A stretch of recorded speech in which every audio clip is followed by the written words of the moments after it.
Donc vous avez en face de vous ce magnifique point de vue là sur la Chautagne, qui est l'objet de notre visite. Vous avez bien reconnu le lac du Bourget, je pense. Au fond, le massif de Beldon. Vous avez les Bauges sur la partie gauche, le massif de l'Épine. Et donc vous avez en face de vous le Rhône, on y reviendra, parce qu'évidemment il a une allure qui doit quand même vous interpeller. Alors quelques mots sur le contexte structural. La Chautagne est savoyarde par son histoire, mais jurassienne par sa géologie. On est ici sur un grand val qui est nord-sud, donc vous avez l'orientation ici, qui est bordée par le massif du Colombier sur lequel on est, qui culmine à 1500 mètres d'altitude. Et puis en face, le Gros Fougue, le mont Clergeon et la montagne de Cessens à environ 1000 mètres d'altitude. Quelques mots sur l'héritage glaciaire de ce secteur.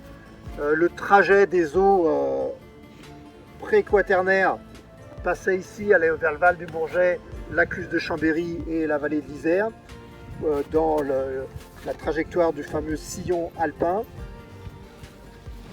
Vous avez la grande carte ici du maximum d'expansion glaciaire du Wurm. Glaciation alpine du Wurm, la première avancée qui a été maximale vers 35 000 BP jusqu'à l'est lyonnais qui est marquée sur la carte, puis des phases de retrait, puis des phases de réavancée. Et ce qui va marquer évidemment le paysage, c'est la dernière pulsation froide glaciaire 15 000, 18 000 BP qui occupe le Val du Rhône et le Val du Bourget, où les glaciers vont surcreuser ces vallons. L'idée d'aujourd'hui, c'est un petit peu d'essayer d'expliquer comment on arrive à ce paysage actuel qui est marqué par les liens entre les sociétés et l'eau. Le plus emblématique pour parler de ces relations entre l'homme, le milieu et l'eau, c'est la plaine dans laquelle l'eau joue un rôle prépondérant. Une eau apparente, celle du lit mineur, du Rhône et celle des lacs. Une eau non apparente, celle des marais et des nappes phréatiques.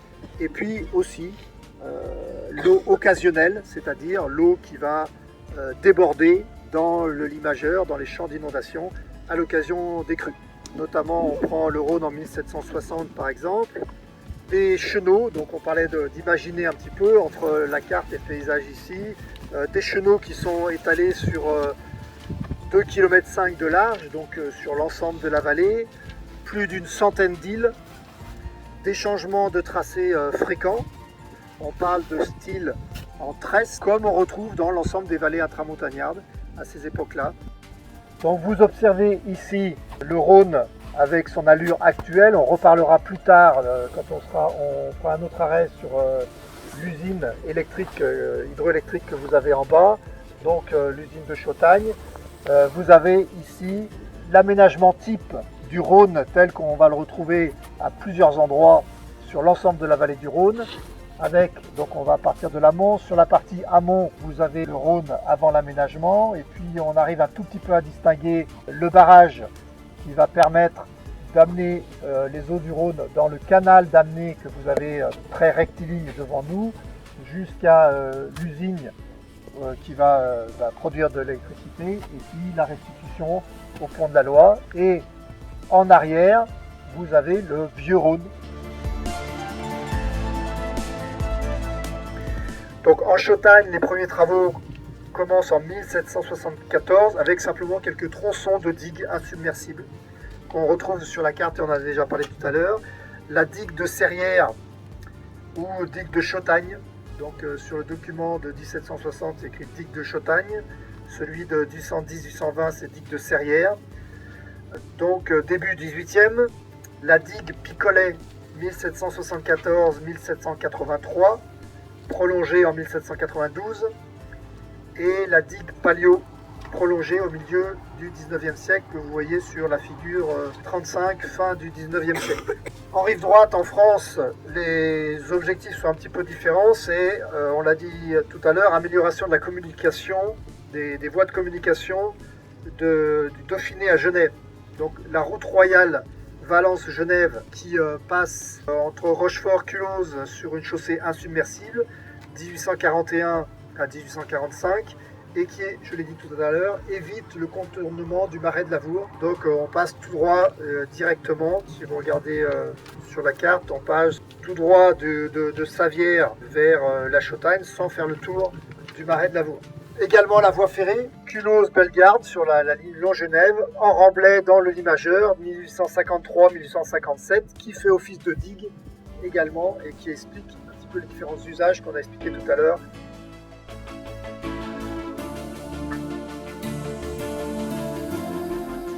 Si vous regardez dans cette direction, vous voyez, là vous avez quelque chose qui peut paraître étonnant dans cette chaussée. D'un seul coup, il y a davantage de bâtiments. Donc même si on a deux ou trois autres bâtiments présentés effectivement en rive droite du Rhône transformé. Donc ce que vous avez sur la rive savoyarde, c'est la zone industrielle de Moss-Serrières, hein, vous voyez, et évidemment on peut se demander ce qu'elle vient faire là, parce que pratiquement, vous voyez, si je regarde notamment vers Laval, plus je vais vers Laval, et moins je trouve ce type d'aménagement. Évidemment, il y a un problème de fond, donc en première lecture, puisque la zone industrielle Moss-Serrières est évidemment zone inondable, ça paraît clair, et quand bien même vous auriez des doutes par rapport à ça, bien on devine l'existence d'une digue, on la voit même d'ici, vous voyez, donc il y a des haies d'arbres, donc on a une ligne ici, quelque chose de très aligné, longé donc par le Rhône dans sa forme court-circuitée actuelle, hein, qui vient lécher la base de la digue. Et derrière la digue, tout le monde voit bien qu'on a des champs cultivés. Hein, tout le monde voit bien ceci. Hein. Ça, c'est très important parce que cette digue-là, en fait, c'est une digue qui a été utilisée pour justifier d'abord la mise en valeur agricole puisque les terres étaient supposées protégées. Et une fois les terres mises en valeur agricole, effectivement, ça donne un argument puisqu'il faut bien pouvoir accéder aux champs. Hein, donc, du coup, il y a un équipement minimal qui donne, je dirais, le prétexte pour mettre en place une zone industrielle. Et évidemment, la zone industrielle, une fois mise en place, se pose le problème de savoir comment on va gérer les risques liés aux inondations. On voit bien effectivement qu'on a ici, vous voyez, des berges qui sont d'une autre nature, hein, en termes de volume, et qui peuvent s'apparenter à des digues. Donc, du coup, les équipements qui pourraient être derrière les digues CNR pourraient être supposés plus protégés, et les équipements qui sont derrière des digues plus anciennes, évidemment, moins protégés. Donc du coup, il y a un problème politique. Que faire de la zone industrielle Moss-Serrières, qui est en zone inondable du Rhône, en fait, supposée protégée par une digue dont tout le monde admet, vous voyez, qu'elle est limitée.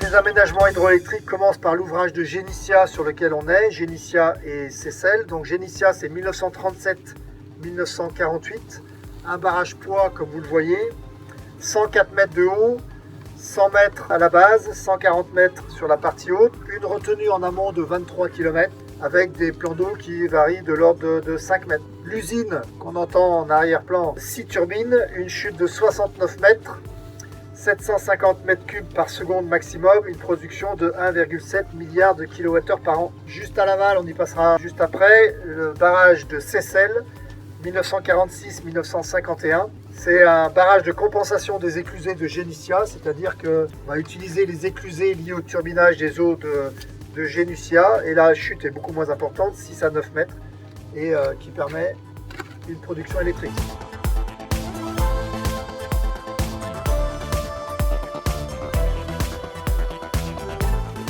La CNR essaie en fait de valoriser une partie de ces digues barrages et des aménagements pour par rétroaction positive au sens systémique, hein, je ne dis pas que ce soit bien, hein, bon, Utiliser les ouvrages existants, vous voyez, l'accessibilité, pour en fait faire autre chose en relation avec la navigation et pourquoi pas faire des ports de plaisance. Et ce faisant, d'ailleurs, la CNR rencontre très fréquemment l'appui des communes. Très fréquemment l'appui des communes. Pourquoi? Parce que derrière un port de plaisance, évidemment, il y a la possibilité d'avoir une marina, des opérations d'urbanisme, donc ceci est jugé très souvent, d'un œil favorable par la municipalité. Or, ce qui semble être évident, vous voyez, renforçant les liens entre CNR et municipalité, comme on va le voir, en allant sur le terrain, eh bien, on va s'apercevoir que ceci est à géométrie très variable. Même si, donc, on pourrait penser que les municipalités seraient toutes favorables à l'ouverture d'un port de plaisance avec l'appui effectif de la CNR, là où la CNR est intervenue, eh bien, durant l'après-midi, on va s'apercevoir que, en fait, pas tant que ça.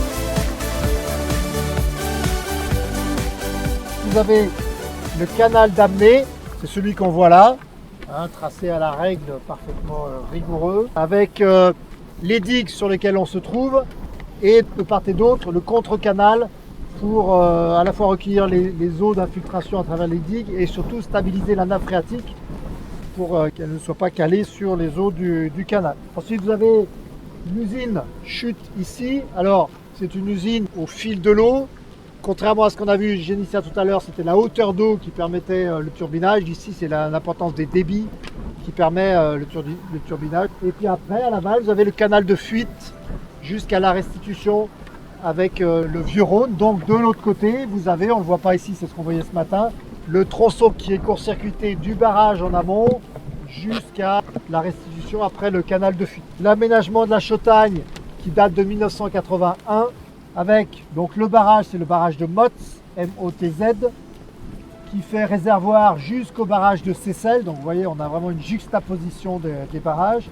Le canal d'Amné qui fait 90 mètres de large, c'est ce que vous alliez me dire, et 5 km de long. L'usine d'Anglefort qui est ici, donc 17 mètres de haut, 2 turbines, 700 mètres cubes par seconde de débit et 454 millions de kWh par an. Donc 275 gigawattheures par an. Serponçon, c'est 700 gigawattheures par an. La centrale nucléaire de Bugey, c'est 24 000. Donc on s'attend effectivement à voir apparaître des aménagements dont les municipalités, les communes essayent de tirer parti, et ce en appui avec les missions de la CNR. D'ailleurs, Laurent vient de mentionner les missions de la CNR. Il est important pour la CNR d'avoir des appuis locaux pour espérer, si vous voulez, justifier, voire poursuivre le plus longtemps possible la convention qui existe et qui justifie la présence de la CNR. Et donc, comme effectivement la CNR est représentante d'une forme d'action publique et que personne par ici autour de nous en fait, n'ignore la tendance de fond qui est de remettre en cause l'intervention de la puissance publique par des partenariats publics-privés, eh bien justement la CNR a avantage à développer ce genre d'équipement, vous voyez, la navigation, les ports de plaisance, etc., en attirant l'attention sur le fait qu'elle ne produit pas seulement de l'énergie hydroélectrique, ce qui pourrait être très bien fait par une compagnie purement privée, mais qu'elle développe aussi d'autres formes de partenariat avec les communes, ce qui justifie effectivement sa fonction et dans une certaine mesure donc, le maintien de son statut actuel, même si celui-ci évidemment évolue forcément. Notre réflexion va s'orienter sur les inégalités locales des relations entre les ouvrages de la CNR et les équipements qui sont autour, en particulier les ports de plaisance. Moi, j'aimerais revenir juste brièvement sur un point important qu'on va retrouver d'ailleurs sur le terrain qui va suivre. Hein. En effet, à partir du moment où, même si on est en présence du Rhône court-circuité, l'immineur du Rhône court-circuité, vous voyez, se resserre. Ça veut dire quoi? Surtout qu'au même moment, évidemment, le matériel transporté est évidemment plus faible puisqu'il est piégé par les barrages à amont. On a parlé de Verbois, donc on a parlé de Génissia, etc. Ça veut dire que d'une manière ou d'une autre, la puissance spécifique en fait du cours d'eau augmente. C'est-à-dire l'énergie qui est dissipée sur la section mouillée du cours d'eau augmente. Or ici, comme on est en présence d'un volume rocheux qui est composé de formations superficielles, par définition d'âge quaternaire, la tendance du Rhône, même s'il y a plein d'autres paramètres autour qui ne vont pas aller nécessairement dans ce sens-là, mais la tendance de fond, c'est que le Rhône s'incise. Vous allez dire pourquoi pas? Mais s'il s'incise, ça c'est très embêtant. Qui d'ailleurs peut parmi vous me dire pourquoi? C'est quelque chose que nous avons vu ce matin. Parce qu'à peu de distance d'ici à l'amont, le Rhône court-circuité longe la digue de Picolet. Et la digue de Picolet, eh bien, elle est censée protéger la zone industrielle de Mosse-Serrières. Or, si le Rhône incise son lit mineur, évidemment, la digue qui elle-même est déjà ancienne, tend à être déchaussée. Et s'il y a des preuves que la digue soit déchaussée, évidemment, au moment de faire apparaître les diagnostics risques, eh bien, la digue va être considérée comme moins protectrice que ce qu'elle devrait être. D'où la tendance à classer la zone industrielle en question en zone rouge. Si vous êtes représentant de l'État et vous êtes en charge du plan de prévention des risques, vous ouvrez le parapluie. Et en face de vous, vous allez avoir la commune, les syndicats intercommunaux qui vont dire « Ah mais quelle horreur, mais non, vous vous rendez compte, vous mettez en péril des emplois, etc. » Vous voyez, un élément tout simple et tout bête. Bien, si j'ose dire, c'est aussi en raison de ces éléments-là qu'aujourd'hui on peut accéder relativement à la berge. Parce qu'apparemment il ne se passe pas grand-chose, il n'y a pas d'enjeu que nenni. Des enjeux, et il y en a même beaucoup plus que ceux que j'évoque ici. Hein.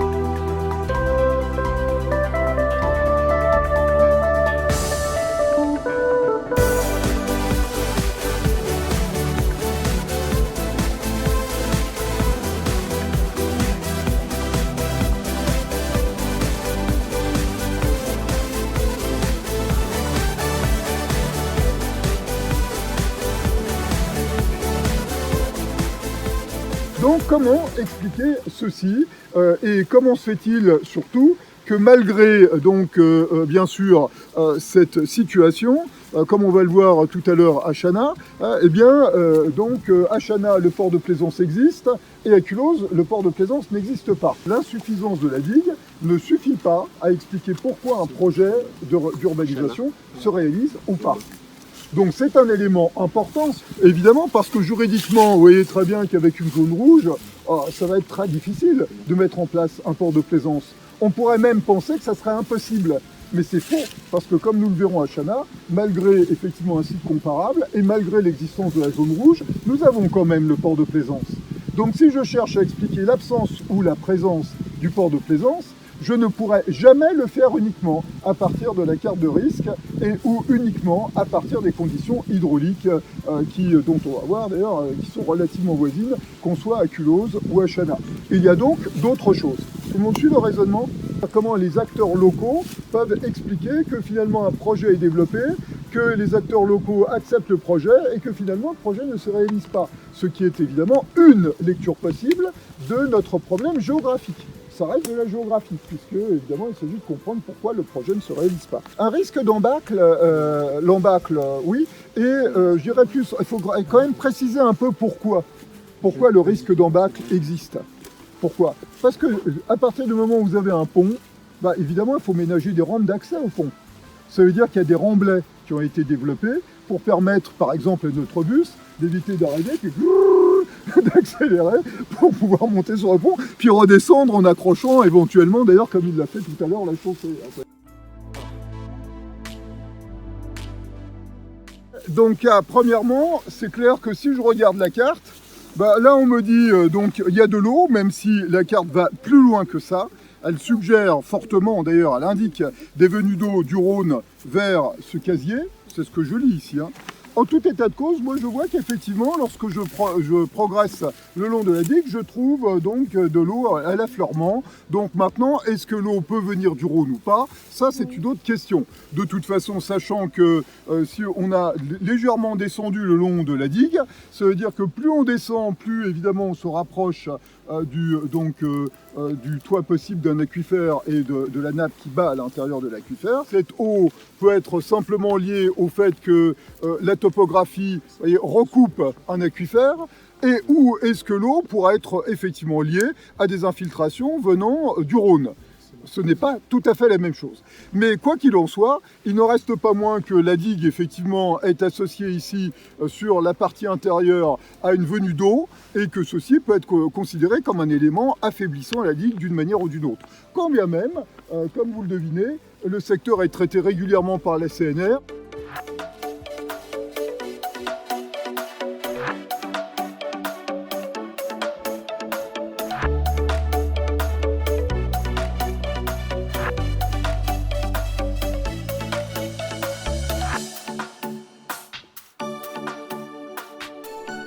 Alors, le point principal qui nous amène ici, ce n'est pas tant l'échelle des crues que vous avez là, que le panneau que vous avez ici. Amis randonneurs, attention. Pourquoi? Parce qu'il attire notre attention justement sur un point extrêmement important, pas seulement pour les randonneurs, mais pour nous. Donc, je le lis avec vous, la portion d'itinéraire comprise entre le pont de la Loi et le pont ferroviaire de Lyon est une zone inondable. Pourtant, nous sommes sur des digues ici. Zone inondable. Nous vous invitons à respecter la règle de sécurité suivante. Vérifiez la hauteur d'eau à l'échelle de mesure placée à côté du poteau, ici, contrebas, d'accord. Donc vous mesurez. Si la cote avoisine la valeur de 2,50 m, il est formellement interdit d'emprunter l'itinéraire par les berges. Que l'intérêt de venir ici, c'est de comparer Chana avec Culose. Je répète, Culose, projet non réalisé sur la base de l'affichage du risque d'inondation malgré les digues CNR. Chana, projet réalisé malgré l'affichage du risque et malgré les digues CNR. Alors pourquoi? Comment se fait-il que, par exemple, si nous allions sur la berge de rive droite, nous n'aurions pas ce panneau? C'est pas le même conseil général déjà. Ah oui, ça c'est une bonne remarque. Il y a une différence de courant. Vous avez tout à fait raison, c'est aussi un point éventuel. Mais ceci dit, la CNR, vous voyez, interviendrait tout autant des deux côtés. Mais c'est vrai que vous avez donc cet effet limite qu'on peut aussi effectivement intégrer. Mais ici, il y a autre chose qu'on devine, d'ailleurs, ce dit en passant, en comparant avec la rive d'en face. Ça veut donc dire que la digue est délibérément trop basse. A, B, C, et que c'est une volonté politique de laisser la digue à un niveau plus bas. En fait, c'est ce qu'on appelle donc une digue submersible, ou une digue déversoir. Ça veut dire que pour un niveau de crue donné du Rhône, donc en fait, qui est établi de mémoire autour de 700 m3 secondes, me semble-t-il, donc de mémoire. Donc le Rhône, à l'aval de cette partie-là, va donc dépasser les digues, que ceci est voulu. Voulu pourquoi d'ailleurs? Qui peut m'expliquer ceci? Pourquoi voulu? Pour les marais à côté? Pour les marais par exemple? Pour les marais évidemment, pour des raisons écologiques, entretien de la chaussée, l'infiltration par exemple donc de l'eau dans l'aquifère afin de recharger donc bien sûr la nappe, par exemple pour les besoins d'eau potable, ce genre de choses, tout à fait d'accord. Et aussi qu'il n'y ait pas d'inondation en aval. Bien sûr, c'est une mesure de donc intégrer la prévention du risque d'inondation à l'aval, c'est-à-dire principalement pour Lyon, bien sûr. En fait, nous sommes en présence, si vous voulez, d'un renoncement à endiguer à un niveau plus élevé afin de permettre à la plaine de Chautain de jouer son rôle de bassin de rétention des eaux de crue du Rhône.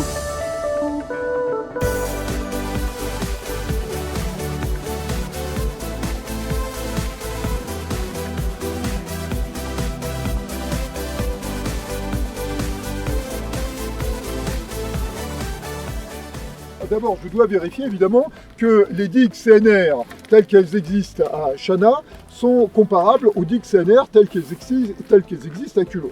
Je le fais immédiatement.